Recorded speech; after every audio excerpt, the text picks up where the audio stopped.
Welcome to the Fox 5 Amplified table. With us is Evan Leake, no stranger to your Amplified. And we're talking today about a story you did with these great ladies that had just such great energy and enthusiasm. The Sassy Seniors.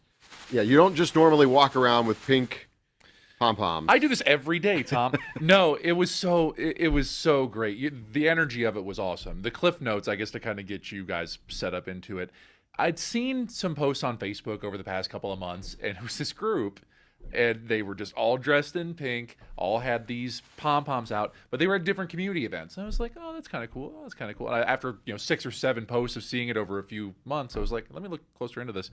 So the group is called the Las Vegas Sassy Seniors. They got started a little bit over a year ago now. And it started with one woman, Kathy, who always just liked volunteering, gave back. She loves doing community work. And she was getting a bit older, and she thought, why don't I find other people that want to do this, other people around my age, and find kindred spirits? And she's recruited about a dozen other ladies that are just kind of rotating in and out of doing community events across the valley. Yeah, we were joking because we accidentally called them the Sassy Sisters when we were writing some of the stories. But it's kind of true because it's sort of like a sisterhood. There's the bunch of them out there, and I know the group continues to grow. Yeah, they actually, when I was there a couple weeks ago, they had new members coming in. So they were probably a little shell shocked with the news crew showing up the first time they do this. But it was just so inviting, such an inclusive group. And it really is just so community focused. And it was fun to be a part of it because a lot of it's kind of tied to, some of the dances and the fun stuff. But there's some emotional aspects to this too. And for a lot of them, it gives them a sense of belonging, like they feel like they're finding a new purpose by being able to help the community as much as they are. You talked about the emotional aspects. So some of these folks are cancer survivors. They've had some ailments, and they're feel blessed by the time that they've gotten, the extra time maybe they've gotten to share with others. Well, which I think a lot of people in those situations would. And again, it's the kindred spirits of it, of where so many of them have gone through similar situations. One of the women that we spoke to works with one of these programs through the Sassy Seniors, where they take old wedding dresses and they repurpose them for babies born sleeping, as she said it. And she had lost a couple of babies herself. And, it's emotional, but there's inherent joy with what they're doing because they feel like they are making a difference. And again, they're not alone in what they're doing, of where, it's all fun with, the pom-poms and everything, but it really just, for them, they just feel like they found something new to do. And oddly enough, I had actually weirdly met them before reaching out for a story, and I'd forgotten about this. So over summer, a Summerlin Little League team won the Little League World Series. Parade, all that stuff. And I'm covering the parade and, talking to fans, going through and everything. And what catches my eye is a group of 4 ladies actually holding these pom-poms. And, they got worked into the story, and I'd forgotten about it. Yeah. And I reach out to Kathy. We set everything up. I get there a couple weeks ago, and she was like, do you remember this? And then she pulled up our story, and I was like, holy crap. Oh, they were in your story? Yes, they were in the story. And you happened to see them at the parade? No, they were actually in the story. I'd gotten some shots of them, and it was just one of those things of where it's like, you did this with us? Like, oh my God, I did. Yeah. So it was kind of like a reconnecting thing too, but they're all over the valley. It's not one specific charity. It's not one specific group. It's not one specific area.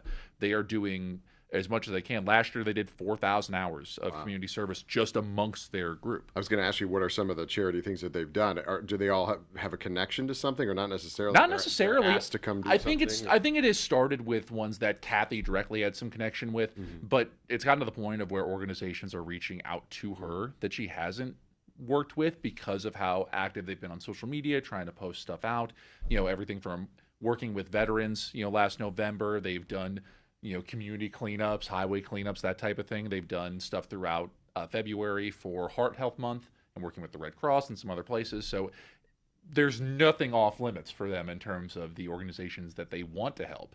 And a new opportunity for them later this year is actually taking them not just out of the state, outside of the continental U.S. They're going to Hawaii. Okay. And they're actually going to be a part of a presentation for the ceremonial anniversary of Pearl Harbor Day, and working and actually presenting World War II veterans. Oh, wow. So they have this opportunity because of their reach to actually go from the ninth island of Las Vegas to the actual islands to be able to be a part of such an important historic ceremony. And I mean, I know we call them the Sassy Seniors, but the age is kind of range a little bit there. Well, yeah, I think it's a general term of where typically it's 50, 55-year-old women and up.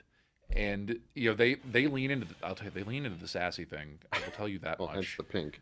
Well, yes, very much so. I mean, well, for anyone who didn't see the story, I got involved with some of the cheers, and again, I was given this as a gift. I am a sassy senior now, so I'm one of the younger initiates, but it's all just high energy, all of them. Of even talking about some of the more emotional stuff with it, everyone's energy is so high, and you kind of feed off that a little bit at any of these events that you may be at, or just sitting down doing an interview with them. It's just infectious, of where they just want to spread positive energy across the valley. And for the last year, they've been able to do that pretty well. I got to imagine it's not only good for the people that they help, but also for them. I mean, as these people are getting older, this keeps them engaged in things and doing things and active. Well, and seeing the reaction from people, because I get that a little bit sometimes when I'm at events like this or doing interviews, of you're feeding off the energy of those around you. So for them to come out to these events across our community and see people have that positive reaction, or they get involved, or they join in on the fun, for them, they love it because it means what they're doing is working. It's fun for them, but it's more about being a connector for other people. Their whole focus is much more on the community than it is for themselves, and every single one of them echoed that message.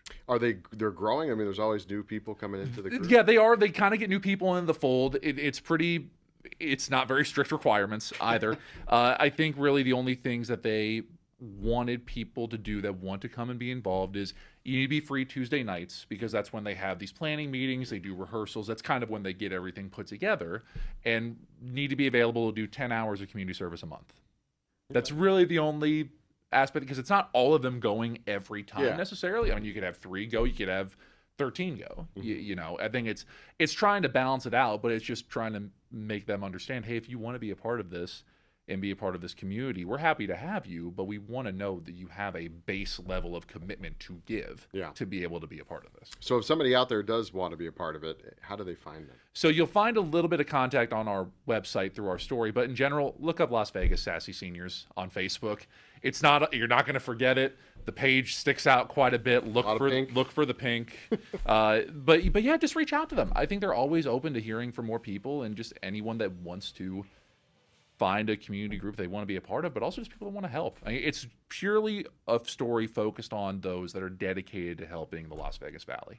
All right. Well, thanks for sharing it with us. And you can find Evan's story on Fox 5 Vegas Plus, fox5vegas.com, and get yourself a pink pom-pom and help out the Sassy Seniors. Thanks for being with us. Of course.